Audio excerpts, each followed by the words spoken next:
That's sex role reversal. So finally, for this lecture, I want to point to this nice review by Kokko et al. It's in a book called The Evolution of Mating Systems in Insects. If you can't find it on the web, I've got copies of this. I think the library has a copy. I think we've got e-access anyway. Points out some problems with this. So what I've taken you through now is the classic definition and theory behind mating systems.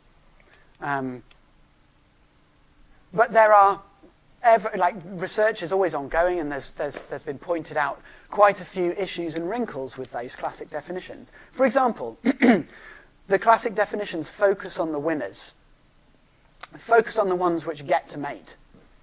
But an important under-recognized part of a mating system is what the losers do. Do the losers just accept their fate and go quietly into the night without ever mating? Or do they evolve alternative strategies for gaining matings? Beans on that, because we've got a whole lecture on alternative strategies for individuals that don't get to mate as a result of normal competition. They also create a focus on the observable behavior of one sex.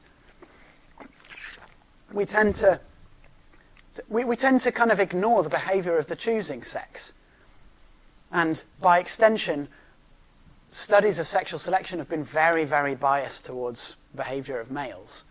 Whereas we're just beginning to focus on the behavior of females now, and it's revealing a whole world of interest. And we'll go into it in a lot of detail later. These terms are all coined before the advent of paternity testing, and they often ignore what we call extra-pair paternity. Offspring born to individuals that are not their social parents. If there's been copulations outside of a social pair. It ignores things like egg dumping, where females will lay eggs in each other's nest, and social and brood parasitism, like cuckoo behaviour. It ignores patterns of, so the focus is becoming increasingly on patterns of maternity and paternity rather than just mating success. And we're beginning to form a picture of genetic mating systems. So something that looks like social monogamy can actually be genetic polygyny if the male is able to go and have lots of other mates. Or it can be genetic polyandry if the female has gone and had lots of mates. And hence my little subtitle at the beginning of the lecture, Mating and Fertilization. It's not just about the matings, it's about the fertilizations. And we'll keep those beans on those, because we've got plenty of stuff to say about patterns of fertilization later in these lectures. So there's social monogamy and genetic monogamy are very, very different things. Could we include other aspects of life history? Davies et al. Suggested that we should include the duration of the pair bond, the social pair bond, in our definitions of mating systems, for example. This Schuster and Wade book is all about mating systems and strategies. It's got more than you would ever want to read about this stuff. But Chapter 9 is a very exhaustive classification of different mating systems and strategies, which is a very useful kind of a roadmap for some of the stuff in the lectures we're about to have. So that's a good resource there. Some interesting things that Kokko et al. Point out. The Bateman gradient, as we saw, is not necessarily linear.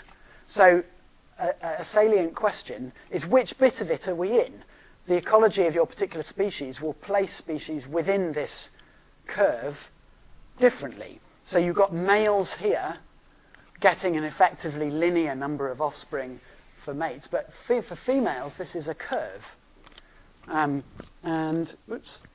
you can see that if you include in your calculations those individuals that don't get mates, you can see that if the majority of individuals don't get mates, and you're likely only to get 1 or 2 mates in your lifetime, the bit of that curve between no mates and one mate is actually steeper for females than it is for males. So a female getting one mate is achieving more offspring than a male going from 0 mates to 1 mate. And that reason is the reason for that is probably because of uncertain paternity. A female is sure that offspring she lays are hers, whereas a male is not sure that offspring are sired by him. They could be sired by somebody else. So patterns of matelessness and variation in mating success can give you a steeper gradient for females than it can for males. And if you live in this, if your species ecology means that you live in this part of the gradient, your Bateman gradient is steeper for females than it is for males, and you could get females being more competitive than males. And a nice example of that is these snow Apollo, beautiful snow Apollo butterflies, where fully 15% of females go mateless. And they think that that could account for patterns of reproductive success in that species. Can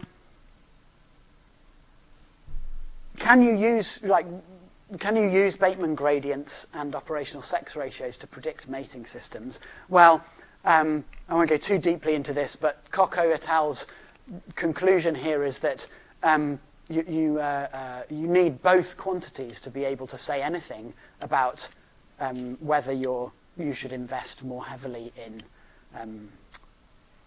mating effort versus breeding effort. But I'll skip over that because we're about to run out of time. So sometimes the operation, and in other cases, the operational sex ratio doesn't really matter. If you're in a case where your time in the pool is very long, and you spend a lot of time searching for mates, and you expend a lot of effort for competition, and then breeding takes a very, very small amount of time, that's a massively different situation from if you spend a lot of time breeding and a very short time searching. And an increase in if your time in the pool, if your time searching for mates is already very short, then changes in the operational sex ratio, which are going to affect your search times, are not going to make a difference to the strength of sexual selection. So reducing the search time for mates when it's already very short is not going to be worth investing in. So it's really a question of you've got a unit of effort to spend. Do you spend it on searching and competing for mates, or do you spend it on breeding effort, like increasing like parental care or investing in offspring?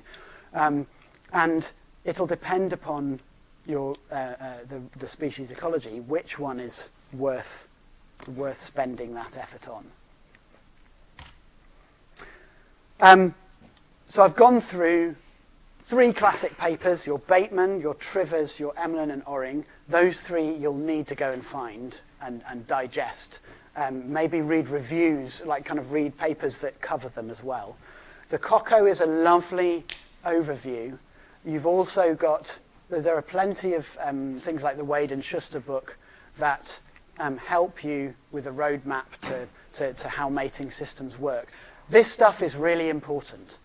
The time in, time out, these kind of slightly more complicated ramifications are just kind of wrinkles, but the fundamental theory you'll need to understand for the rest of this course. So I really suggest you kind of bend your head around this as much as possible.